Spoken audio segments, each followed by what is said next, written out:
possible. Only believe. Amen. Believe it.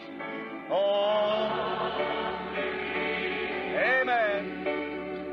Only believe. All things are possible. Once more, let's in just a moment as we bow our heads.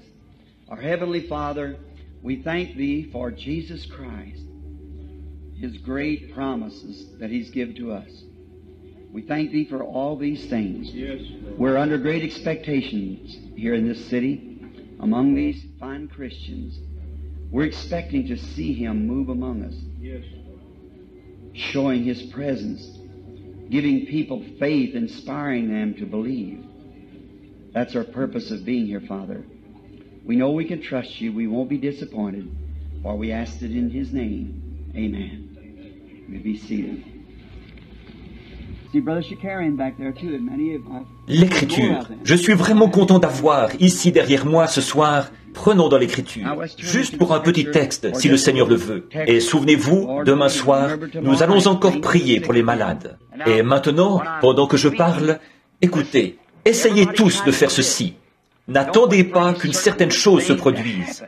Ce que vous devez faire, c'est croire Dieu maintenant même. Croyez-le maintenant même. Voyez? Maintenant, il y a eu toutes sortes de ministères. Dieu, dans ces derniers jours, je crois, nous a donné tout ce qu'il a dans son livre, tout ce qu'il a promis. Nous l'avons vu. Et malgré ça, il semble que les gens ne peuvent pas le saisir. Ceux qui sont destinés à le saisiront. Uniquement ceux-là. Ça aveugle l'un, ouvre les yeux d'un autre. Souvenez-vous, nous croyons que Jésus-Christ est le même, hier, aujourd'hui et éternellement. Il n'est pas mort, mais il est vivant au siècle des siècles. Et il est ici ce soir. Nous sommes dans sa présence ce soir, et il est ici pour confirmer et pour accomplir toute promesse qu'il a faite pour aujourd'hui. Et il est le même, hier, aujourd'hui, et éternellement. Donc, tout ce qu'il a été, il l'est ce soir. Alors croyons-le maintenant, alors que nous lisons sa parole et que nous parlerons de lui pendant les 15 ou 20 prochaines minutes. Genèse, chapitre 22, et les versets 7 et 8, pour me servir de texte. Alors Isaac, parlant à Abraham son père, dit « Mon père !» Il répondit « Me voici mon fils !» Isaac reprit « Voici le feu et le bois, mais où est l'agneau pour l'holocauste ?» Abraham répondit « Mon fils, Dieu se pourvoira lui-même de l'agneau pour l'holocauste. » Et ils marchèrent tous deux ensemble. Seigneur Jésus, bénis ta parole, qu'elle ne retourne point sans effet, mais que les semences tombent sur une terre qui produira le salut pour ceux qui sont dans le besoin, tant physiquement que spirituellement. Nous nous remettons à toi, l'assemblée, l'auditoire, la parole, le texte, le contexte. Puisse le Saint-Esprit prendre le contrôle de nos êtres pour que nous voyions Jésus-Christ. Amen. Je veux parler maintenant, pendant les quelques prochaines minutes, sur la voie pourvue par Dieu pour aujourd'hui. Dieu a toujours eu une voie. Il y a deux voies, c'est-à-dire nos voies ou bien ses voies. Dieu a une voie pour aujourd'hui. En effet, il a toujours pourvu d'une voie pour tout. Dieu, au commencement, connaissait la fin. Alors il a disposé ses Écritures pour chaque âge. Et l'âge en question, quand il arrive, maintenant, ne manquez pas de voir ceci. L'âge en question, quand il arrive, généralement le ministère est tellement embrouillé dans des ismes et tout, et dans des traditions, qu'il est un million de mille de la parole. Et alors Dieu envoie toujours quelqu'un sur la scène, un prophète. Et ce prophète, Dieu ne change jamais son système. Il ne change jamais ses voies. Il agit toujours de la même manière. Il l'a toujours fait. Il doit le faire cette fois-ci.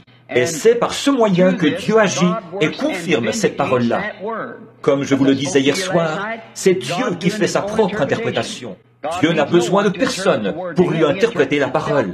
Il l'interprète lui-même en la confirmant, en la rendant réelle. Et quand Dieu dit qu'il fera une certaine chose et qu'ensuite il l'a fait, il n'y a plus aucun doute là-dessus. C'est sa manière de faire. Alors Dieu a pourvu d'une voie pour nous. Dieu aime ses enfants. Il aime son peuple. Il veut les aider. Il veut vous aider, plus que vous voulez vous-même être aidé. Si vous pouvez simplement faire entrer ça dans votre cœur, que Dieu est plus disposé à vous aider que vous êtes disposé à vous aider vous-même. Mais il a une voie, et sa voie est l'unique moyen par lequel il agira. Vous devez accepter ses conditions à lui, pas vos conditions à vous, ses conditions.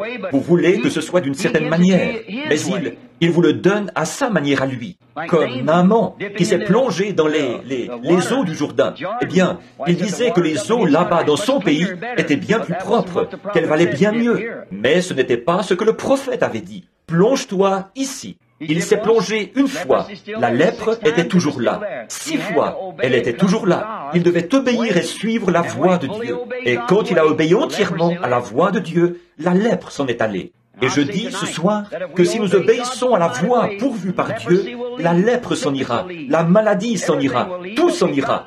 Mais nous devons suivre sa voie pour aujourd'hui. Bon, se plonger dans le Jourdain ne servirait à rien maintenant. Ça, c'était pour Naaman. La loi, c'était pour les Juifs. La grâce, c'est par Christ. Mais chaque âge a sa part de l'Évangile déjà prédit. Cette Bible est la révélation complète de Jésus-Christ. Rien ne peut plus y être ajouté, ni en être retranché.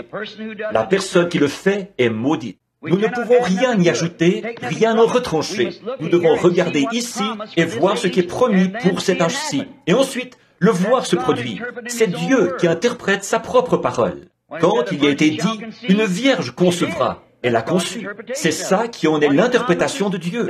Ce qu'il promet, c'est ce qu'il fait. Maintenant, nous voyons que Dieu ne change pas ses systèmes de faire les choses. Il fait toujours les choses de la même manière. Nous changeons constamment parce que nous sommes limités. Nous faisons toutes sortes d'erreurs et nous pouvons nous améliorer et devenir meilleurs. Mais Dieu est infini. Sa première décision reste tout le temps parfaite. Il ne peut pas devenir plus intelligent. Il est la source de toute sagesse. Il est toute la sagesse. Il est toute la puissance, omnipotent, omniprésent, omniscient et infini. Ainsi donc, quand il dit quelque chose, accrochez-vous-y de toute votre âme, parce que c'est vrai. Or, certaines églises disent, nous ne croyons pas à ceci, et nous croyons cela. Dieu ne jugera jamais le monde par une église. Il le juge par Jésus-Christ, et Jésus est la parole. Il jugera l'église par la parole. Et si ceci est la révélation de Jésus-Christ, pour tous les âges et pour cet âge-ci, il a révélé dans cette Bible ce qu'il ferait dans cet âge-ci. Et quand nous voyons cela se faire, quand nous le voyons faire ce qu'il a promis de faire, pas une naissance virginale, ça, c'était il y a 2000 ans, mais ce qu'il a promis de faire aujourd'hui, ce qu'il a dit qu'il ferait aujourd'hui, c'est ça qu'il est aujourd'hui. Bien des fois, les gens disent, « Eh bien, je ne crois pas cela. » Eh bien, vous avez de nouveau là l'interprète d'Ève. Il n'en prend qu'une partie, mais il ne prend pas le tout. Donc, nous voulons nous rappeler que Dieu reste toujours le même. Sa parole est ce qu'il dit, il le fera. Pour montrer qu'il ne change pas, dans Genèse 1, il a dit que chaque semence produit selon son espèce. Que chaque semence produit selon son espèce. C'est précisément là que nous touchons, précisément là, à quelque chose qui donne le coup fatal à tous les évolutionnistes. Vous ne pouvez pas faire se reproduire certaines choses. Prenez par exemple le cheval et l'ânesse. Croisez-les, vous aurez un mulet. Mais un mulet ne peut pas se reproduire à son tour et donner un autre mulet. Ça s'arrête là. Chaque semence selon son espèce. On peut faire un croisement, mais ça va tout de suite revenir à ce que c'était, ce qui montre que ça n'évolue pas comme ça. Non, monsieur, ça s'arrête là. Vous pouvez croiser l'épinard avec quelque chose d'autre pour produire un chou frisé, mais ça, vous ne pouvez pas le faire se reproduire à son tour. Non, monsieur. Vous pouvez produire du maïs hybride, mais replanter ce maïs hybride. Vous n'obtenez rien. Vous devez refaire le croisement chaque fois, parce que Dieu a dit que chaque semence produise selon son espèce. Et maintenant, en hybridant les choses, regardez où en est le monde aujourd'hui. Je lisais un article ici, dans le Reader's Digest, qui disait que dans 20 ans, les femmes n'auront plus de bébés si ça continue. Elles mangent une nourriture hybride. Ce qu'il y a, c'est qu'ils l'ont hybridée. Et l'être humain n'a pas été fait comme ça, pour manger ce genre de nourriture-là. Il a été fait pour la rencontrer telle, ou pour la manger telle qu'elle a été créée. C'est pour ça qu'aujourd'hui, ils ne peuvent pas conserver les viandes et que toutes les choses sont dans l'état où elles sont. C'est parce qu'elles sont hybridées, plantées en serre chaude et, avec toutes sortes de procédés. C'est simplement tout mélangé. Alors, on en est au point où toute la race humaine est en train d'être détruite par ses propres réalisations, en essayant de prendre quelque chose que Dieu a créé bon et de le transformer pour le rendre différent, à leur manière. Laissez les choses telles que Dieu les a faites. On en est même au point où ils essaient d'hybrider les églises aujourd'hui, du vrai baptême du Saint-Esprit à une poignée de main, une sorte d'aspersion pour un baptême d'eau. Oh là là, tout est hybridé. Nous devons revenir. Une plante hybride, on est obligé de la dorloter et de la vaporiser et d'en éloigner les insectes et les scarabées. Mais pas une plante authentique en bonne santé. Elle est robuste, forte. Il n'y a aucun insecte qui vient sur elle. Elle a en elle ce qu'il faut pour se débarrasser de l'insecte. Et c'est comme ça qu'est un chrétien authentique. On n'a pas besoin de le dorloter et de le flatter et de lui dire ceci, cela ou autre chose. Il a quelque chose en lui, le baptême du Saint-Esprit, qui le débarrasse de tout le reste. On n'a pas besoin de le supplier tout le temps, parce qu'il est une plante authentique de Dieu. Il a quelque chose en lui qui combat. Un chrétien se bat pour chaque pouce du terrain sur lequel il se tient. Il doit faire ça, s'il espère jamais exister. Et en le faisant, il y a quelque chose en lui qui prend soin de lui. Ève a essayé d'hybrider la parole au commencement. Dieu lui avait dit, « Le jour où tu en mangeras, ce jour-là tu mourras ». Elle a essayé de la croiser avec la connaissance que Satan lui avait donnée. Et quand elle l'a fait, c'est là qu'elle a causé la perte de toute la race humaine, au profit du diable, quand elle a essayé de mélanger la parole pure de Dieu avec la connaissance. Ça ne vient pas par la connaissance du monde, ça vient par la puissance du Saint-Esprit. Ce n'est ni par la puissance, ni par la force, mais c'est par mon esprit, dit l'Éternel. C'est comme ça que Dieu le fait. La parole de Dieu est la semence de la vie éternelle. Si vous essayez de l'hybrider, qu'est-ce que vous allez faire? Vous allez vous tuer avec elle. Ça ne marchera pas. Ça ne se mélangera pas plus que l'huile et l'eau ne se sont jamais mélangés. Ça ne se mélangera pas. Ils n'ont jamais, quelle que soit leur voie, essayé de trouver quelque chose qui soit mieux que la voie de Dieu pour faire les choses. Vous savez, ils n'ont jamais trouvé un meilleur moyen pour un poussin de naître dans ce monde que de sortir de sa coquille à coups de bec. Saviez-vous ça? Ils n'ont jamais trouvé un meilleur moyen. Le petit poussin naît avec un petit pif sur le bout de son bec. Et ce petit bec qu'il a, c'est pour se mettre au travail et se mettre à gratter. Avec un mouvement de va-et-vient, il va gratter jusqu'à ce qu'il réussisse à engager sa tête, qu'il sorte sa tête de là, qu'il se gratte un chemin jusqu'à la liberté. C'est la voie pourvue par Dieu. Si vous le tirez de la coquille, ça le tuera. Il ne vivra pas. Si vous le tirez de la coquille, il doit suivre la voie de Dieu. C'est là le problème chez les chrétiens aujourd'hui. Nous les avons tellement caressés dans le sens du poil, et nous leur avons serré la main, et les avons fait entrer en secret, et les avons fait entrer dans l'église par une adhésion. Ce qu'il leur faut, c'est un autel de prière à l'ancienne mode, où ils prieront jusqu'à exaucement, jusqu'à ce que, en se dépensant, ils suivent la voie pourvue par Dieu, jusqu'à ce qu'ils se libèrent du monde. Le problème aujourd'hui, c'est qu'ils mettent leur nom sur le registre et adhèrent à l'église, et ça s'arrête là. Mais la voie de Dieu, la voie pourvue, c'est de rester là et de vous frayer un passage jusqu'à ce que Dieu vous donne la nouvelle naissance. C'est tout à fait exact. Faites-le sortir et ça le tuera. C'est là le problème aujourd'hui chez les gens. Une nouvelle naissance. Ils évitent tout ça. Ils n'aiment pas ça. Oh, ils ont substitué quelque chose à la nouvelle naissance. Venez et croyez. C'est tout ce que vous avez à faire. Le diable lui-même croit. Et vous savez qu'il n'est pas né de nouveau. Il y a une nouvelle naissance. Il y a quelque chose qui va de pair avec ça. Quelque chose qui, pour le monde, semble inconvenant, de mauvais goût. Toute naissance est un gâchis, peu m'importe où c'est. Si c'est dans la porcherie ou dans un hôpital, une naissance est un gâchis. C'est pareil pour la nouvelle naissance. Ça vous fera faire des choses que vous n'auriez pas pensé faire. Ça vous fera vous agenouiller à l'autel et pleurer, pousser des cris, vous laver le visage pour enlever le phare, lever les mains, louer Dieu, parler en langue et toutes sortes de choses. La nouvelle naissance fera ça. Parce que c'est la voie pourvue par Dieu pour naître de nouveau. Vous devez mourir. Vous devez mourir avant de pouvoir renaître. Toute semence doit mourir avant d'être régénérée de nouveau. Si elle ne meurt, elle reste seule. Il faut qu'un homme meure à sa propre pensée. Il faut qu'il meure à toute pensée autre que la parole de Dieu et qu'il suive sa voie à lui. C'est ça le terrain de Dieu. Nous ne le rencontrons pas en nous basant sur nos pensées. Nous le rencontrons en nous basant sur ce qu'il a dit de faire. C'est la voie pourvue par Dieu pour ça. Les gens l'évitent. Ils n'en veulent pas. Mais n'empêche que c'est vrai. Ça produit la mort et vous devez mourir à votre pensée. Eh bien, je sais que la Bible dit, mais je n'arrive pas à comprendre. Alors, restez là jusqu'à ce que Dieu le révèle. C'est exact, c'est ça la nouvelle naissance. Les canards et les oies, on n'a jamais trouvé un meilleur moyen pour eux de se diriger vers le sud que de se regrouper premièrement. Et c'est vrai.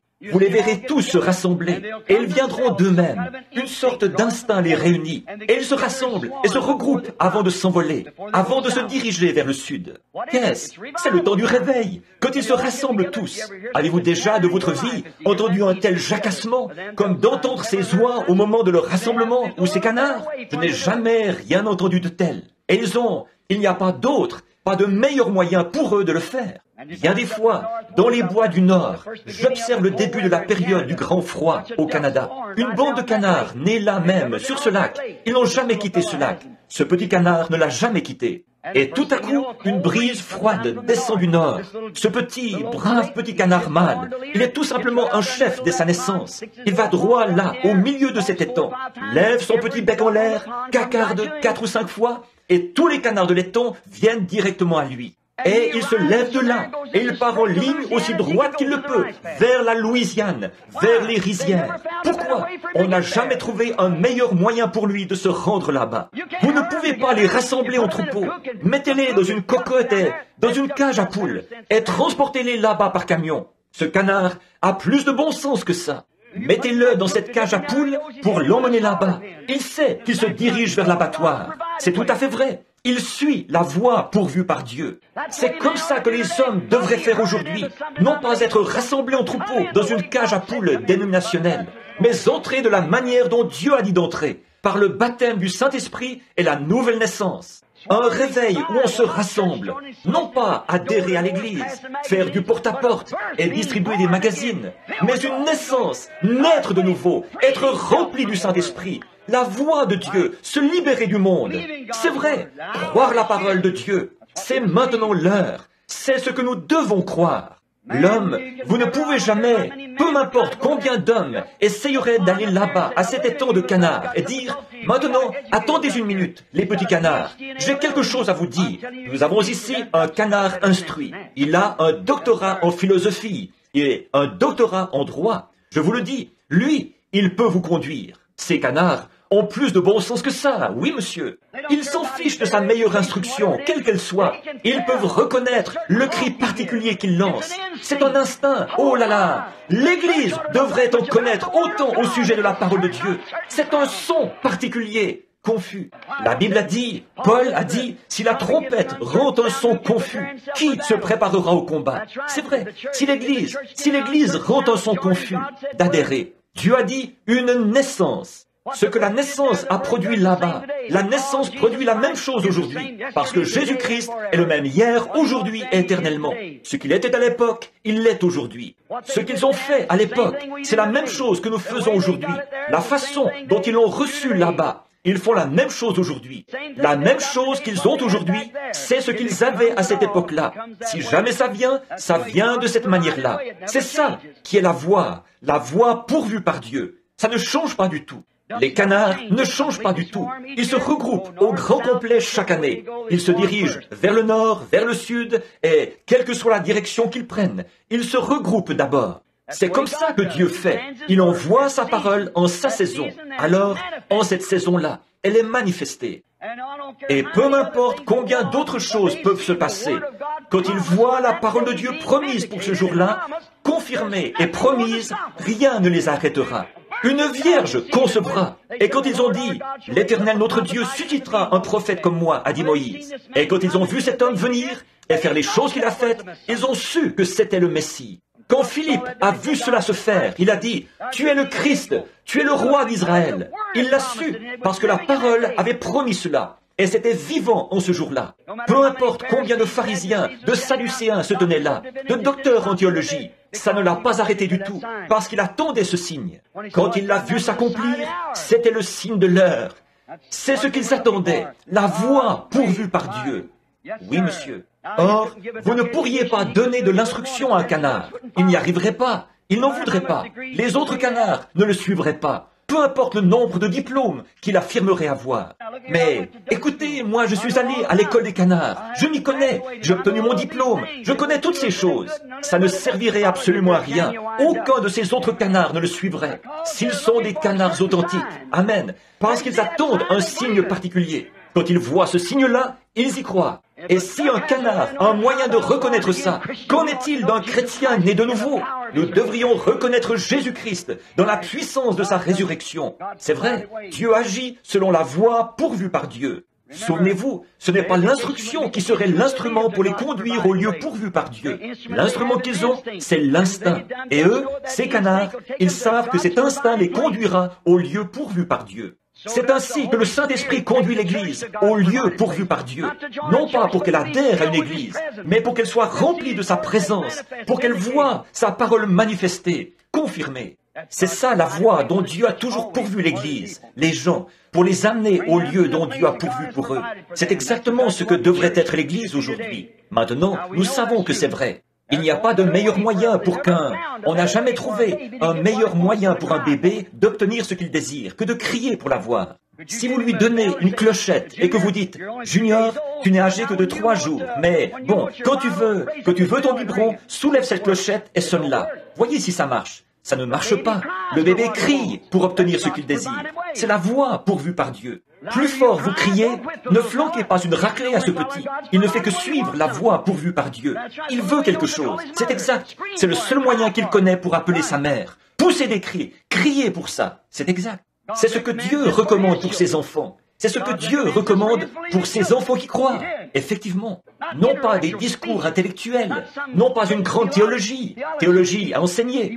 Il veut que vous criez pour obtenir ce dont vous avez besoin. C'est exact. Réclamez-le à grands cris. Vous êtes trop guindés et empesés. Vous ne le recevrez jamais. Si vous êtes prêts à vous dégourdir un peu et à crier, Dieu vous le donnera. Il aime entendre ses enfants crier.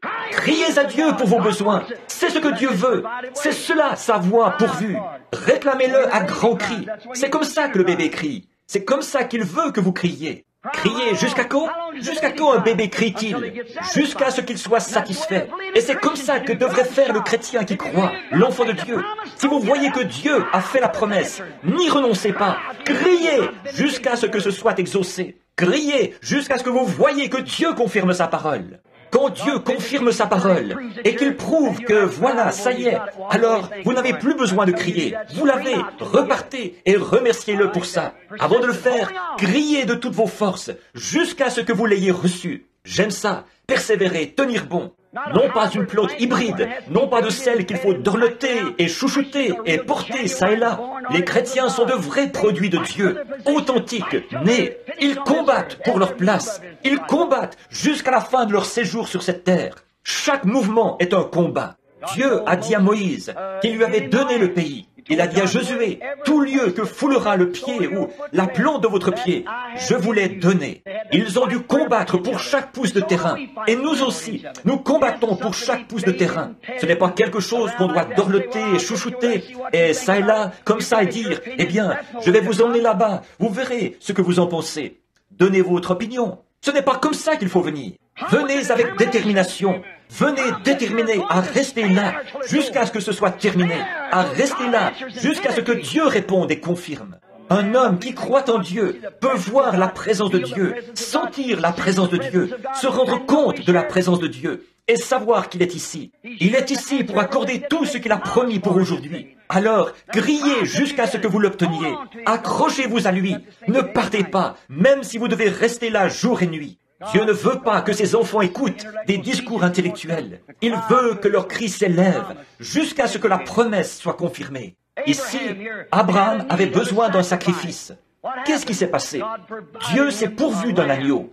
C'était la voie pourvue par Dieu. Il avait besoin d'un sacrifice. Alors Dieu y a pourvu. Plus tard, il appellera ce lieu Jéhovah Jireh. L'Éternel se pourvoira lui-même du sacrifice. Maintenant, Job, à un moment donné, le vieux prophète Job, il était prophète, il avait eu des ennuis, Satan avait voulu le tenter, et il l'avait couvert d'ulcères, et il avait pris ses enfants, il avait pris son bétail, il avait pris tout ce qu'il avait, et il l'avait couvert d'ulcères. Et ses consolateurs sont venus. Qu'est-ce qu'ils ont fait? Ils n'ont apporté que du mépris. Ils l'ont tourmenté en lui disant, « Voyons, tu as péché en secret. Mais Job a tenu ferme. Il s'est écrié. Il était sûr qu'il suivait les commandements de Dieu. Il avait agi exactement selon ce que Dieu avait promis de faire, ce que Dieu lui avait promis, qu'il le soutiendrait à cause de l'Holocauste. Et il n'a pas bougé de là. Alors Dieu lui a donné une vision. Il était prophète. Qu'est-ce qu'il a vu? Il a vu la parole, Jésus-Christ. Il a dit, « Je sais que mon Rédempteur est vivant, et au dernier jour, il se tiendra sur la terre. Quand les vers de ma peau détruiraient ce corps, de ma chair, je verrai Dieu. » Voyez-vous, il lui a donné la vision de la résurrection. Comme il était prophète, il a vu la parole. Il a vu la parole, et il a su que ses os et son corps allaient ressusciter au dernier jour. Il lui était demandé s'il savait où était Dieu, s'il pouvait seulement voir. Il a dit, une fleur meurt, elle repousse, un arbre tombe, il repousse, mais un homme se couche et l'expire, il perd sa force. Où est-il? Oh, si tu voulais me cacher dans le séjour des morts et me tenir à couvert jusqu'à ce que ta colère soit passée.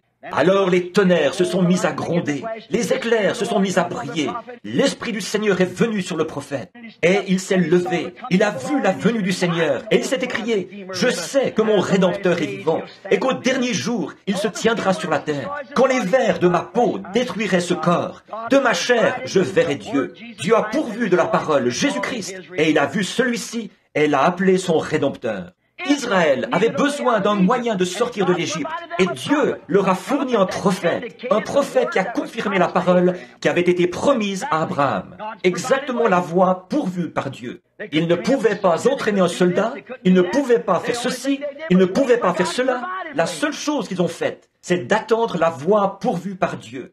Il avait annoncé, il avait dit qu'il ferait sortir ces gens au bout de 400 ans, que son peuple serait en esclavage, mais qu'il le ferait sortir par une main puissante, qu'il ferait paraître ses signes et ses prodiges, et recevrait la gloire dans cette nation. Le voici, cet homme qui arrive, alors qu'il criait et criait. Maintenant, souvenez-vous, tous ces cris n'allaient pas les délivrer, jusqu'à ce que le temps soit accompli. Ces choses que nous voyons aujourd'hui n'auraient pas pu se produire il y a 20 ans ou 40 ans. C'est aujourd'hui qu'elles se produisent. C'est maintenant l'heure. C'est maintenant le temps. Maintenant, c'est le temps où c'est accompli. Pourquoi? Dieu l'a promis et le voici. Il disait il y a 100 ans que le baptême du Saint-Esprit ne pouvait plus être. Il disait il y a 50 ans que le Saint-Esprit... Mais vous, les pentecôtistes, vous leur avez prouvé que c'était l'heure prévue par Dieu pour répandre le Saint-Esprit. Peu importe ce que disaient les méthodistes, les baptistes, les presbytériens, les luthériens, vous vous en êtes tenus strictement à la parole de Dieu. Et les hommes courageux sont allés là-bas et ils ont tenu bon jusqu'à ce que le baptême du Saint-Esprit vienne. Et ils ont parlé en langue et exalté Dieu. Personne ne peut vous dire le contraire. Dieu est son propre interprète. Vous l'avez. Vous ne pouvez peut-être pas l'expliquer, mais vous savez que vous l'avez reçu. Qui peut expliquer Dieu? Personne. Je ne peux pas vous dire comment Dieu fait pour montrer une vision, mais je sais que ça arrive. Je ne peux pas voir comment Dieu peut faire ces choses. Ce n'est pas à moi de l'expliquer. Il demeure seul. Il est Elohim, celui qui se suffit à lui-même. Je ne suis que son serviteur. Je sais qu'il l'a promis, et je sais que c'est ici. Ça, c'est une chose que je sais. Je le sais qu'il est le même hier, aujourd'hui et éternellement. Je sais qu'il a promis ceci, et Dieu est ici pour montrer que sa promesse est vraie. Oui, la voie pourvue par Dieu. Israël avait été pourvu d'un prophète qui avait confirmé la parole, et il les avait fait sortir. Ce prophète, Moïse, il avait vécu plusieurs années dans le désert, 40 ans, à lutter avec ces gens, à essayer de les garder jusqu'à ce qu'il puisse les amener au pays promis. Le moment est venu où cet homme devait mourir. Il avait 120 ans. Il n'y avait aucun lieu où il puisse mourir. Quand il était sur le point de mourir, Dieu a pourvu d'un rocher pour lui. Le rocher qu'il avait frappé dans le désert. Le rocher qui les avait suivis, auquel ils avaient bu. Dieu a pourvu d'un rocher pour lui, d'un lieu où mourir, où Moïse pourrait mourir d'une mort convenable. Sur ce rocher, ô Dieu, laisse-moi mourir sur ce même rocher. C'est là que je veux mourir. Ce rocher, c'était Jésus-Christ. Oui, monsieur. Après qu'il est mort sur ce rocher, il avait besoin de porteurs de cercueils. Dieu lui envoyait un groupe d'anges. Pourquoi pas un groupe de ses anciens? Parce que personne ne pouvait l'emporter là où il allait, si ce n'est des anges. Ils l'ont emporté dans la présence de Dieu. Il avait besoin de porteurs de cercueils, et Dieu y a pourvu. Il a suivi la voie pourvue par Dieu. Alléluia. Enoch avait marché 500 ans avec Dieu, et il lui était agréable. Il avait besoin d'une route par laquelle rentrer à la maison. Dieu y a pourvu. Élie avait maudit Jézabel à cause de son visage fardé et de la manière dont elle avait amené tout le peuple à agir. Et il était fatigué, épuisé. Et il était tout près de rentrer à la maison. Il était tellement vieux. C'est à peine s'il pouvait traverser le Jourdain. Dieu l'a pourvu d'un moyen de traverser le Jourdain. Il voulait monter au ciel, aller retrouver Dieu. Dieu a fait descendre un char de feu et des chevaux et l'a emporté. La voie pourvue par Dieu. La voie pourvue par Dieu. Il fait toujours les choses parfaitement. C'est vrai. Oui, monsieur. Dieu pourvoit d'une voie. Toujours. Oui, les mages, quand ils étaient en route, en provenance de Babylone, ils voyaient un chemin qu'ils voulaient suivre, parce qu'ils savaient que ce roi devait naître. Ils avaient besoin d'une boussole. Dieu a pourvu d'une étoile. Ils ont laissé toutes les autres choses. Ils n'avaient pas besoin de boussole. Ils ont suivi l'étoile. C'était la voie pourvue par Dieu. Dieu a pourvu d'une voie. Ils ont suivi l'étoile, jusqu'à ce qu'ils aient trouvé la lumière parfaite. Oh, un jour, le monde avait besoin d'un sauveur. Ils étaient perdus. Ils ne le savaient pas. Ils pensaient qu'ils étaient sauvés. Mais ils avaient besoin d'un sauveur. Dieu a pourvu d'un fils pour que celui-ci soit le sauveur. Pourquoi? Personne d'autre ne pouvait le faire. Il n'y avait personne sur la terre, personne au ciel, nulle part, qui était capable de le faire. Dieu a couvert de son ombre une vierge. Elle a conçu et elle a enfanté un enfant mâle. Et cet enfant mâle n'était ni juif ni gentil. Il était Dieu manifesté dans la chair, le seul qui pouvait racheter. Son sang nous sauve, son sang nous guérit. C'est sur ce sang que nous pouvons nous tenir. Pour chaque promesse qu'il a faite, Dieu a promis de le faire. Dieu ne rencontre l'adorateur qu'à travers le sang. Et sous le sang, Israël avait un seul lieu pour rencontrer Dieu. Non pas Adam, Dieu a un seul lieu aujourd'hui où il rencontre l'adorateur. Non pas chez les méthodistes, les baptistes ou les pentecôtistes. Il les rencontre sous le sang. C'est le seul lieu pourvu que Dieu a, non pas dans l'organisation, ni dans une union, mais c'est dans le sang que Jésus-Christ rencontre son adorateur. Quand je verrai le sang, c'est la voie pourvue par Dieu. Après que l'Église avait été tout à fait convaincue, quand il l'avait vu, constaté qu'il était le Messie, quand la petite femme au puits, quand elle avait besoin d'un sauveur, qu'elle avait besoin de voir quelque chose, elle avait été à l'église et tout, et ils avaient vu ce credo-ci et ce credo-là, si bien qu'elle avait fini par devenir une prostituée. Elle s'était retrouvée sur le trottoir. Un jour, elle allait puiser un seau d'eau vers 11 heures du matin, et un homme était assis là, un juif, ici, au milieu de ce petit décor. Et elle a dit, comme elle allait faire descendre son seau par le treuil pour puiser son eau, elle a entendu un homme dire, « Femme, apporte-moi à boire. » Et elle a dit, vivement, elle s'est retournée, et elle a pensé qu'il n'était qu'un juif ordinaire. En effet, il n'était qu'un humain, pour ce qui est du corps, il était un homme. Il mangeait, buvait, dormait, comme nous. Il était si humain qu'il pouvait mourir. Et pourtant, il était Dieu. Et puis, nous voyons que quand elle a dit, vous n'avez pas coutume, vous les Juifs, de demander ce genre de choses-là aux Samaritains. Il a dit, mais si tu savais à qui tu parles, c'est toi qui me demanderais à boire. Il a dit, va chercher ton mari et viens ici. Elle a dit, je n'ai pas de mari. Il a dit, tu as dit la vérité, tu en as 5, et celui avec qui tu vis maintenant n'est pas le tien. Qu'est-ce qui s'est passé? Dieu avait pourvu de quelque chose pour elle. Elle a dit, monsieur, je vois que tu es prophète. Nous savons que quand le Messie sera venu, il nous dira ces choses. C'est ce qu'il fera. La parole le dit, nous attendons cela. J'en ai par-dessus la tête de tout ce fatras, de leur credo et tout ça, des pharisiens, des sadducéens et des hérodiens, et tout ce qu'il peut y avoir. Mais nous savons qu'un Messie va venir. Et quand il sera venu, toi, qu'est-ce que tu en dis? Il a dit, je le suis. Amen. Dieu avait pourvu d'une voie. Elle a laissé la cruche. Une femme changée. Elle est allée dans la ville en courant. Elle disait, venez voir un homme qui m'a dit les choses que j'ai faites. Ne serait-ce pas le Messie? Pierre, en écoutant l'histoire d'André, bien des fois il avait écouté, entendu André parler de Jean qui présentait un Messie et d'un homme et de toutes ces choses qui se passaient. Tout ça, c'était un mystère pour Pierre. Mais un jour, il est venu avec André pour voir Jésus. Et quand il a été en présence de Jésus, Jésus l'a regardé et il a dit, ton nom est Simon et tu es le fils de Jonas. Dieu avait pourvu d'une voie pour permettre à Pierre de voir qui il était. Il était bien ce Messie.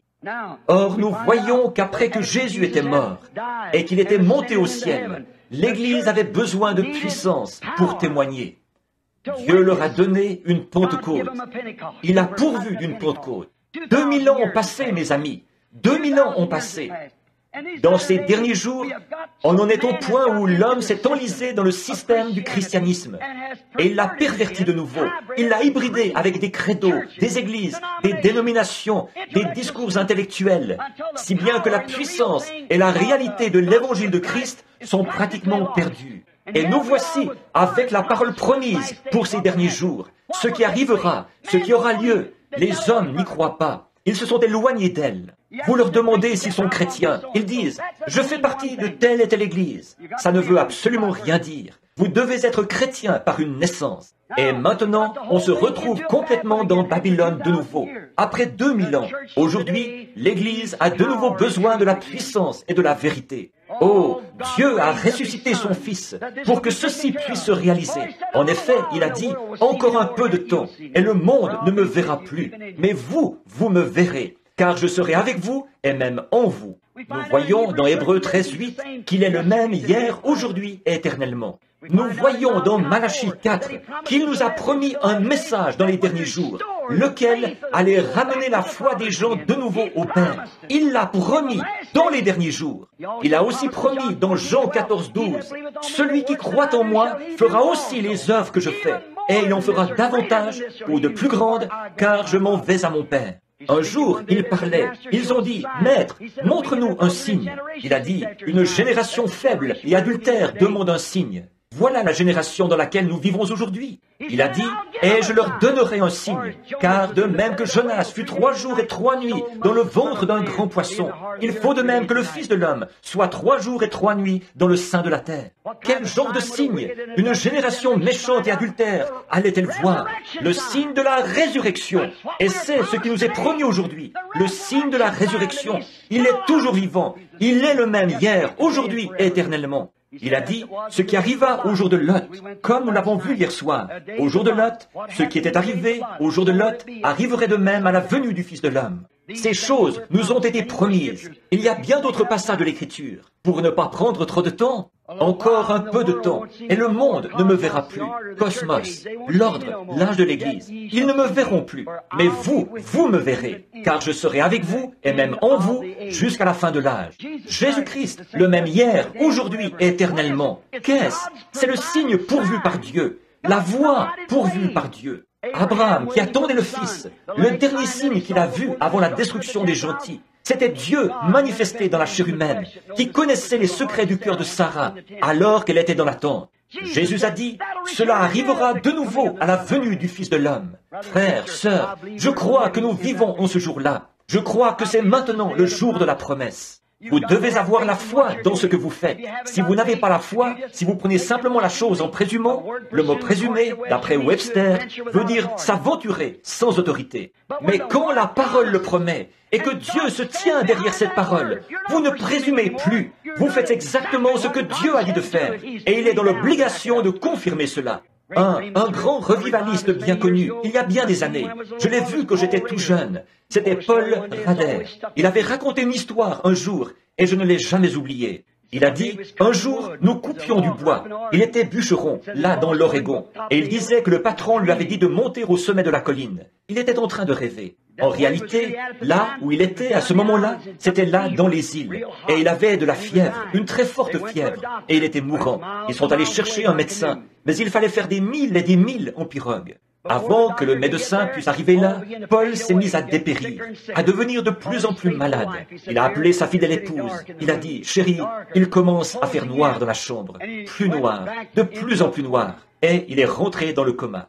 Et à ce moment-là, il a dit qu'il avait rêvé, pendant qu'il était dans le coma, que son patron l'avait envoyé là pour couper un certain arbre. Il a trouvé l'arbre, il a abattu cet arbre, il a planté sa hache dedans, et il s'est penché pour le soulever. Il n'arrivait tout simplement pas à le soulever. Il a dit qu'il n'avait plus de force. Il n'arrivait tout simplement pas à le soulever. Il a dit, un arbre de cette grosseur-là, je peux le soulever, c'est sûr. Je vais encore essayer. Et il s'est penché, et il a tiré. Il s'est vraiment démené, jusqu'à ce qu'il soit épuisé. Il s'est assis, adossé à un arbre, et il a dit, je ne sais vraiment pas ce que je vais faire. Le patron veut avoir cet arbre, là-bas au camp, et je suis trop faible pour l'apporter là-bas.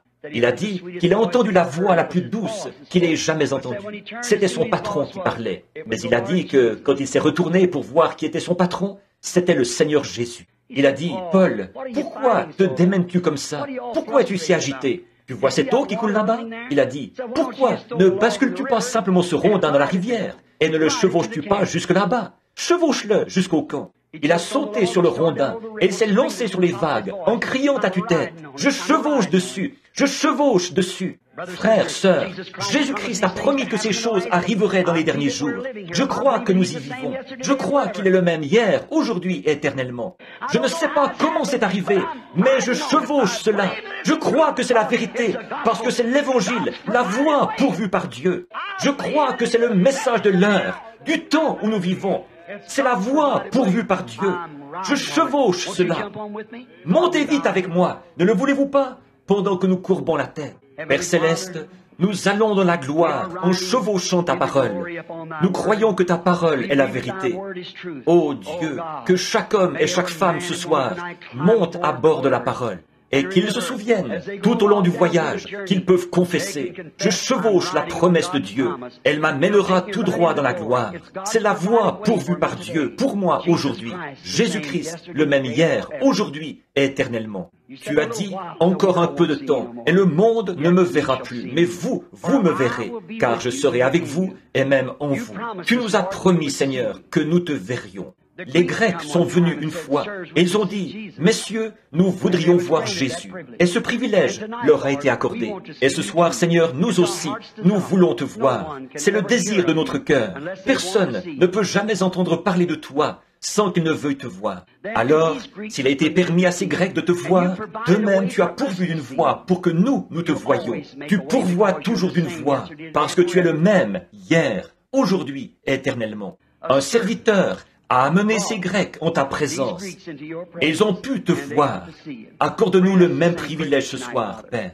Puissions-nous, comme serviteurs, amener cet auditoire en ta présence, et puissions-nous voir Jésus ce soir, qui est le même, hier, aujourd'hui, éternellement. Accorde-le, Seigneur. Sauve les perdus, Seigneur. S'il y avait un homme, une femme, un garçon ou une fille, alors que nous voyons notre nation si polluée par des meurtriers et des assassins et des pervertis, de voir la corruption de la nation aujourd'hui, et de voir la corruption dans les églises, de les voir se diriger vers ce massacre œcuménique là-bas, parce qu'elles ne suivent pas la voie pourvue par Dieu, elles suivent la voie d'un credo, au lieu de venir par la parole. Ô Dieu, nous prions que de vrais chrétiens nés, authentiques, comme je l'ai illustré, en étant de vrais canards, qu'ils, mes brebis, entendent ma voix, elles ne suivront pas un étranger. Seigneur, ta voix, c'est la parole. C'est elle qui a toujours été la voix dont tu as pourvu pour l'Église et pour les gens. Ta parole est la vérité, et tu es la parole. Et la Bible nous dit, la parole de Dieu est plus tranchante qu'une épée à deux tranchants. Elle discerne les pensées et les intentions du cœur.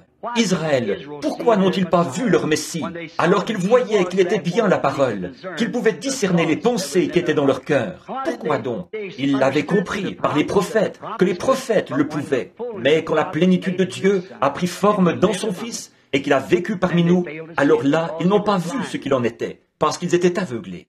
Seigneur, ceux qui ont les yeux ouverts ce soir, puissions-nous voir Jésus au milieu de nous. Puissent tous les malades être guéris. Puisse ceci régler la question, Seigneur, de sorte que plus jamais, à partir de cette heure, mais que tous croient que tu es le Messie. Ils suivent la voie de Dieu. Beaucoup d'entre eux sont ici, ce soir, mourants. Il y en a beaucoup ici ce soir, qui probablement ne seront pas ici dans une semaine, si tu ne leur viens pas en aide. Or, Père, tu n'es responsable que de ce que tu as promis, mais tu l'as effectivement promis que nous te verrions.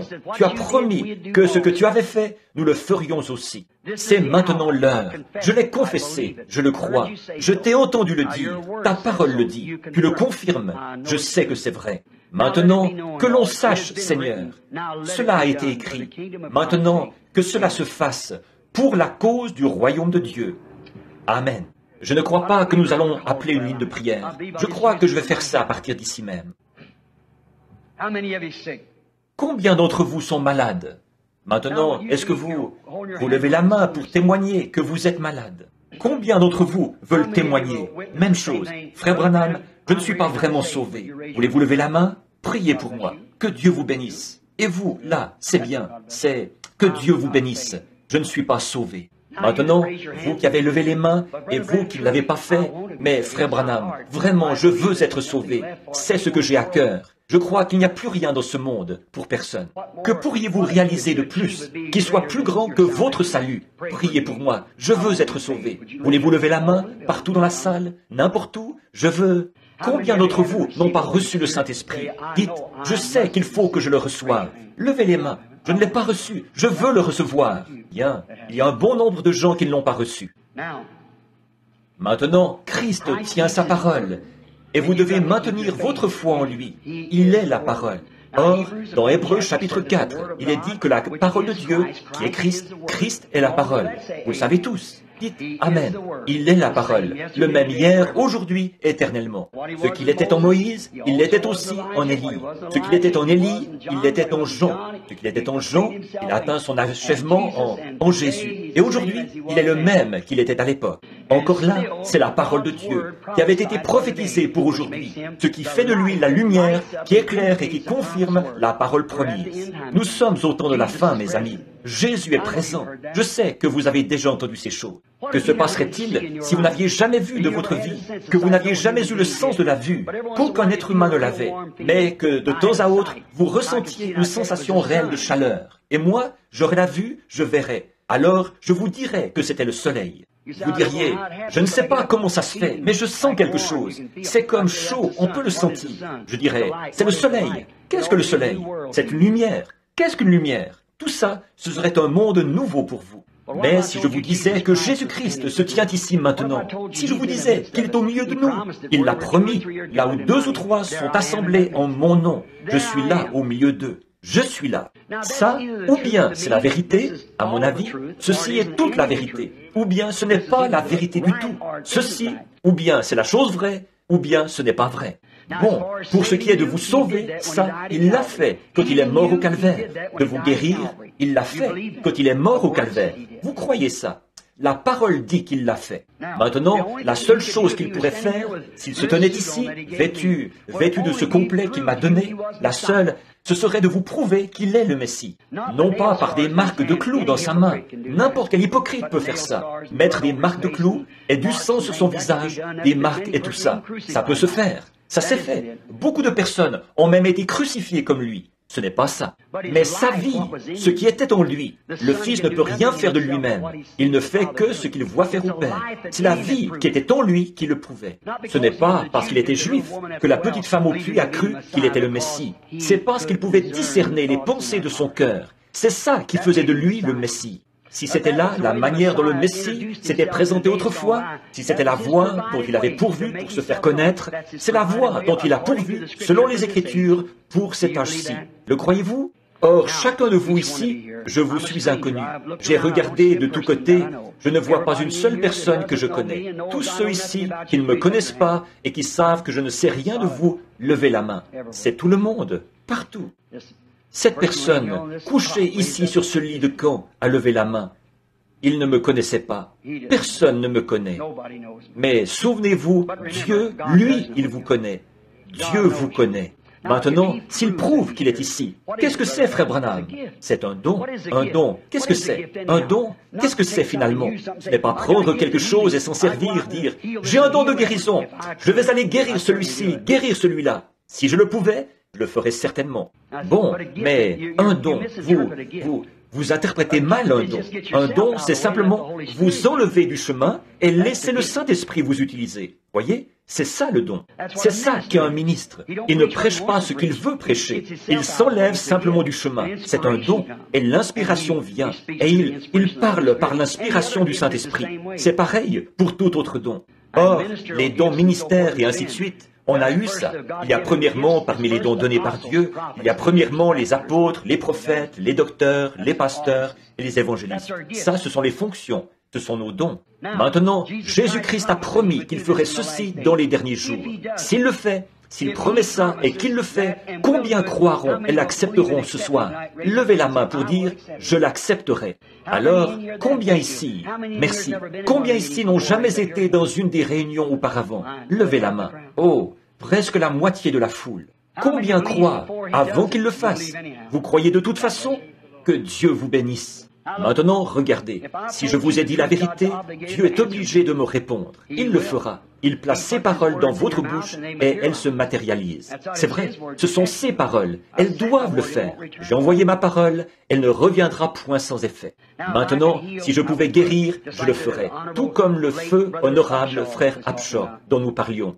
Ce vieillard qui était assis là-bas au fond, dans ce fauteuil roulant, un brave vieillard, je l'aurais guéri si je l'avais pu. En fait, j'allais quitter l'estrade. Je me suis retourné et je l'ai vu en vision. Il s'en allait en marchant. Je l'ai appelé, je lui ai dit ce qu'il en était. Et avec ça, c'était classé. Il s'est levé et il a marché. Il est venu sur l'estrade, il a touché ses orteils, après avoir été infirme pendant 66 ans. Voyez ? Le même soir, une dame de couleur avec sa petite, là-bas sur le côté. J'ai dit, je vois un médecin avec des lunettes et il a opéré une petite fille de couleur et elle a été frappée de paralysie à partir de la gorge. Une vieille femme de couleur, c'est à peine si on arrivait à la retenir pour l'empêcher de monter sur l'estrade. Elle disait, Seigneur, oh miséricorde, c'est ma petite. Et la voilà qui s'amène. Un groupe d'huissiers n'arrivait même pas à la retenir. J'ai dit, Tontine, ça ne servira à rien de monter ici. Ce n'est pas, c'est Dieu. J'ai dit, ça ne servira à rien de venir ici. Croyez seulement. Et elle s'est agenouillée et s'est mise à prier. J'ai regardé par-dessus l'auditoire et j'ai vu comme une ruelle qui descendait. J'ai vu une petite fille de couleur avec une poupée dans ses bras qui descendait la ruelle. Et j'ai regardé la petite fille de couleur, puis j'ai regardé là-bas. C'était la même petite fille. J'ai dit, c'est exaucé. D'un coup, elle se lève, elle quitte le lit de camp. Voyez, c'est Dieu. Voyez, c'est Dieu. Voyez, il ne peut pas... Personne ne peut guérir. C'est votre foi en Dieu. Or, la Bible dit qu'il est maintenant même le souverain sacrificateur qui peut être touché par le sentiment de nos infirmités. Le croyez-vous? Un souverain sacrificateur. Maintenant, s'il est le souverain sacrificateur, comment agira-t-il? S'il est le même hier, aujourd'hui et éternellement, il agira de la même manière hier, aujourd'hui et éternellement. Maintenant, priez. Et alors laissez le Saint-Esprit. Dites à Dieu, ô Dieu, cet homme qui est là ne me connaît pas, mais ce qu'il dit a du sens. Tu es le même, tu es Christ, je suis malade, j'ai besoin. Et si tu me permets, soit, si je n'ai pas la foi qu'il faut pour faire ça, permets que quelqu'un que je connais ait la foi, et que cela appelle, et permet que moi, ou que cette personne, touche le bord de ton vêtement dans la gloire. Puis, si cet homme s'est enlevé du chemin, alors utilise sa bouche pour répondre, et fais-le tout simplement de la même manière que tu l'avais fait quand tu étais sur terre. Je saurai que tu es le même hier, aujourd'hui et éternellement. Courbons la tête maintenant. Seigneur Jésus, je passe de l'évangélisation à l'œuvre prophétique. Et pourtant, je crois en toi, Seigneur. C'est toi qui l'as promis. Et je te prie de l'accorder ce soir. Accorde-le. Exauce-moi.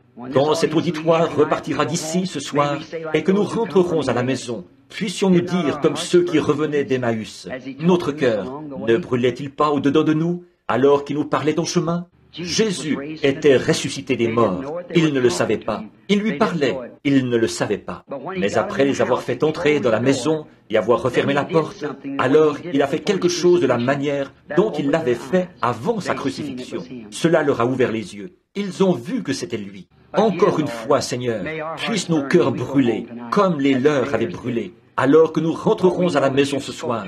En effet, nous savons que tu nous as parlé en chemin. Ce soir, fais les choses que tu avais faites quand tu étais sur terre, car tu es le même hier, aujourd'hui, éternellement. Nous le demandons au nom de Jésus. Amen.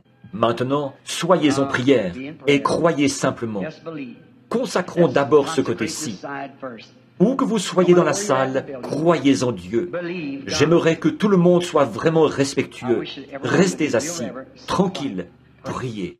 Ceci est totalement impossible. Je parlais ce matin au petit déjeuner des ministres d'un paradoxe. Un paradoxe est incroyable, quelque chose d'incroyable, mais pourtant vrai. Vous savez que le Saint-Esprit se tiendrait ici et dirait quelque chose dans cet auditoire à des gens que je ne connais pas.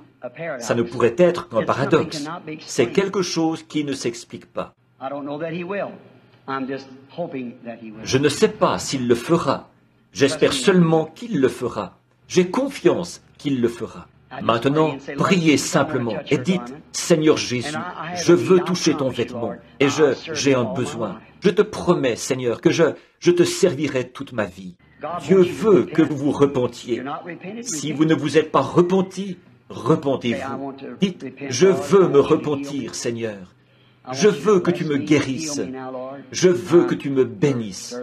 Guéris-moi maintenant, Seigneur. Je suis ton serviteur. As-tu distribué des cartes de prière aujourd'hui? J'allais juste demander à Billy sinon, j'aurais appelé une ligne de prière. Mais ils n'ont pas distribué de cartes de prière aujourd'hui. Restez simplement assis, respectueusement, croyez. Maintenant, au nom de Jésus-Christ, je prends tout esprit ici sous mon contrôle, pour la gloire de Dieu, pour que sa parole puisse se faire connaître, qu'au jour du jugement, nous n'ayons pas d'excuses. Maintenant, regardez par ici et alors croyez. Priez de tout votre cœur, simplement priez et humblement. Ne combattez pas cela, détendez-vous simplement et dites, Seigneur, tu as fait la promesse, je crois en toi. C'est ce que je dois faire.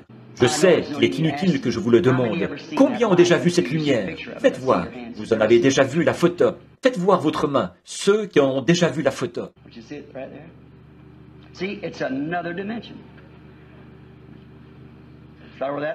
Ne la voyez-vous pas, juste là? Voyez-vous, c'est une autre dimension. Elle est juste au-dessus de cette dame. Elle a mal aux jambes et au dos. Croyez-vous que Dieu peut vous guérir, sœur? Qu'est-ce que vous avez touché? Moi, vous ne me connaissez pas, mais vous avez touché quelque chose. Si le Seigneur Jésus me dit qui vous êtes, est-ce que ça vous aidera à mieux croire? Vous êtes Madame Phillips. Si c'est vrai, levez-vous. Très bien. Est-ce que je vous suis complètement inconnu?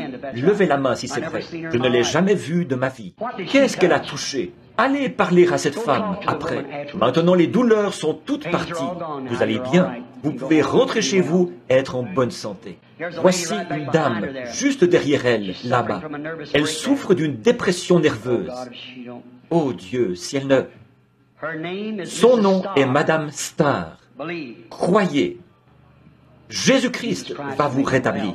Levez-vous et acceptez votre guérison. Si je vous suis inconnu, faites signe de vos mains. Votre dépression est terminée. Jésus-Christ vous rétablit. Qu'est-ce qu'il a promis? C'est ce qu'il a promis. Voyez-vous, il y a une dame juste derrière elle, assise là. Elle est en train de prier. Elle est nerveuse. Elle a des complications. Elle veut cesser de fumer. Son nom est Madame Bordon. Levez-vous, Madame Bordon. La cigarette, pour vous, c'est terminé. Jésus-Christ vous rétablit. Je n'ai jamais vu cette femme de ma vie. Croyez-vous? Maintenant, vous savez que je ne peux pas faire ça. C'est Jésus-Christ. Qu'est-ce? La parole est plus vivante, plus efficace qu'une épée à deux tranchants. Elle discerne les pensées et les intentions du cœur. C'est la parole, Jésus-Christ, le même hier, aujourd'hui et éternellement. Ne pouvez-vous pas croire ça? Voici un homme assis ici, qui souffre d'une hernie, de problèmes cardiaques. C'est exact. Je ne connais pas cet homme. Je ne l'ai jamais vu. Mais c'est un ministre. Monsieur le révérend Kinsey. C'est exact. Croyez-vous, monsieur? Levez-vous et recevez votre guérison. Jésus-Christ vous rétablit. Au fait, voulez-vous me rendre un service? Vu que vous êtes ministre, imposez les mains à votre femme. Elle a des problèmes avec ses reins, des problèmes avec son foie, une surcharge pondérale, des complications. Imposez-lui les mains. Ça va partir, si vous croyez.